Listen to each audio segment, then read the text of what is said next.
Hello everyone, welcome to my Char Dham blog. और चार Dham blog का शुरुआत किया मैंने बिहार से मैं निकली और गई सीधा हरिद्वार। और हरिद्वार में लिया हमने एक दिन का स्टे। और स्टे लेके हम लोग 2 बजे रात को ही निकल गए यमुनोत्री के लिए।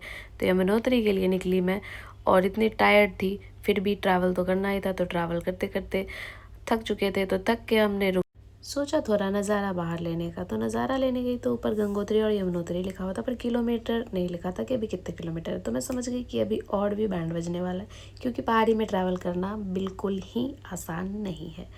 तो यहाँ से उतर कर मैं कुछ शॉट ले ली, और यहाँ पे एक आप देख सकते हो कि बिजली का कोई काम भी चल रहा था।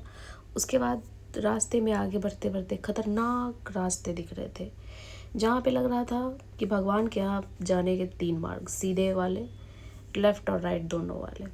तो वीआईपी कार्ड हम लोग ना लेते हुए सीधे ही चल पड़े थे।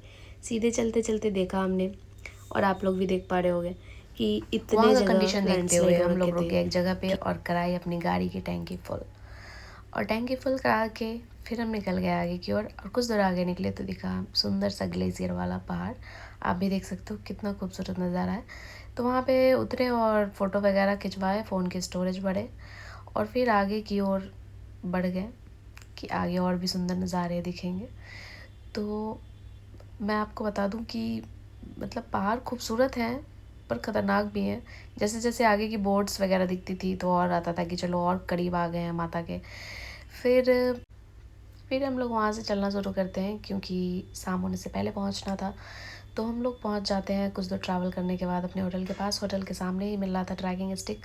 तो पर स्टिक का प्राइस जो है तो वो 30 रुपीज़ वो ले रहा था। तो वहाँ से हमने अपनी स्टिक हम लोगों ने ले ली, और अर्ली मॉर्निंग निकल गए ट्रैकिंग के लिए। तो ट्रैकिंग के लिए निकले तो वो जो उजला पहाड़ है ना, वही मोटिवेशन था कि बस वहाँ तक जाना है। तो निकल पड़े थे पूरे जोश के साथ। और ये वाला जो टेम्पल आपको दिख रहा है, जब उधर ग्लेशियर जम जाता है तो माता की छोटी मूर्ति यहाँ लाके पूजा की जाती। फिर जब हम लोग कुछ दूर आगे बढ़े तो वहाँ पे हमें दिखा जानकी चिट्टी हॉस्पिटल। आप यहाँ पे देख सकते हो कि ट्रैकिंग के मार्ग में ही ये हॉस्पिटल आता है। अगर आपको कोई भी मेडिकल इमरजेंसी आती है तो आप यहाँ पे जा सकते हो, अपना इलाज करवा सकते हो, या फिर आपको कोई भी दवा चाहिए तो। फिर आगे बढ़ते हैं तो वहाँ पे लिखा हुआ था यमुनोत्री 5 किलोमीटर की, यहाँ से 5 किलोमीटर। लेकिन भाई साहब, उससे पहले हम 1.5 किलोमीटर पैदल चल चुके थे। तो मैं आपको बता दूँ कि ये टोटल आपको 6 किलोमीटर का ट्रैकिंग पड़ जाना है। तो 6 जाने का 6 आने का, तो 12 किलोमीटर। तो उससे पहले हम खा पी के निकले थे, तो हमें थोड़ा सा शौचालय भी जाना ज़रूरी था। तो हम शौचालय गए, और आप देखो मुझे लगा था कि फ्री ऑफ कॉस्ट होगा, पर फ्री ऑफ कॉस्ट नहीं था। उसके बाद फिर यहाँ पे पैसे वैसे दे के फ्रेश होके आगे निकल गए। और आगे निकली तो देखी एक सुंदर सा गेट, लगा कि स्वर्ग का द्वार हो। पर ये तो अभी शुरुआती द्वार था, जहाँ से हम लोग एंटर किए और चल दिए ऊपर। तो ऊपर 1 किलोमीटर चढ़ने के बाद हमें मिल जाता है श्री राम मंदिर। श्री राम मंदिर में दर्शन करके बैठ के खा पी के और फिर हम आगे बढ़ते हैं ट्रैकिंग के लिए। तो मैं आपको बता दूं कि आप सोचोगे मैं खाली पेट ट्रैकिंग कर लूँ और जाके भगवान की भक्ति में डूब जाऊं, तो ये संभव नहीं है। या आपके स्वास्थ्य के साथ खिलवाड़ होगा। आप ट्रैकिंग करने से पहले खा के चलो, और अपने साथ पानी, ओआरएस का घोल, और अच्छे शूज़, और एक रेन कोट तो पक्का ले लो, क्योंकि कहीं पे भी आगे थोड़ा सा जाते ही बारिश हो जाती थी, धूप हो जाता था। तो उसके लिए प्रॉपर मतलब एक बैग अच्छी से होनी चाहिए। और कुछ दूर चलने के बाद मेरी हालत ख़राब हो गई थी। आप देख सकते हो कि यहाँ पे हालत ख़राब हुई, मैं रुकी तो कुछ इंस्ट्रक्शंस दे रही थी, पर मैं इसको डाल नहीं पाई ऐसे, क्योंकि इसमें बाहर का आवाज़ बहुत आ रहा था। हालांकि अगर आप विदाउट ईयरफोन या किसी चीज़ का यूज़ किए बिना ऊपर जाओगे तो आपको प्रकृति का आनंद आएगा। फिर मैं चल चुकी थी 4 किलोमीटर।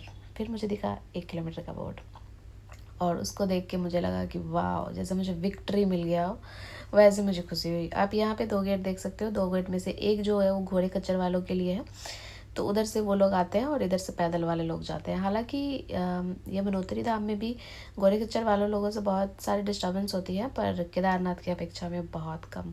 केदारनाथ वाले ब्लॉग में मैं आपको दिखाऊंगी कि कितना ज़्यादा परेशानी होता है। तो और फिर मैं आपको इसी साथ याद आया तो मैं आपको बता दूं कि घोड़े खच्चर वाले आपसे 1500 से 2000 रुपये लेंगे ऊपर ले जाने के।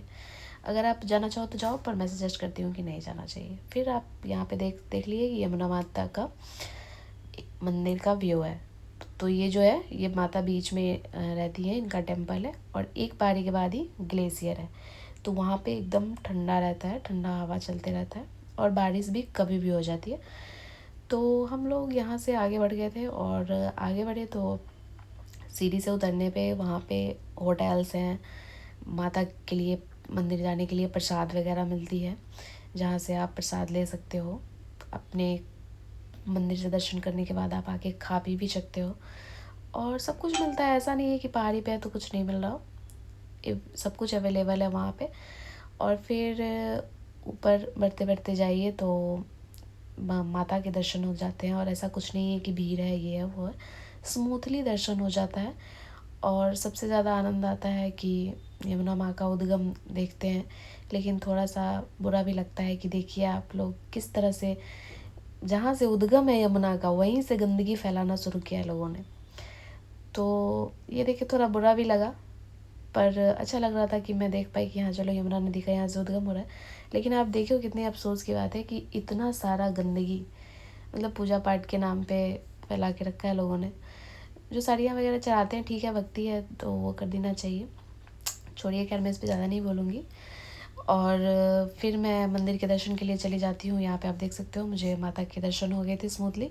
तो thank you for watching my video. मिलते हैं नेक्स्ट वीडियो में। Tata bye bye.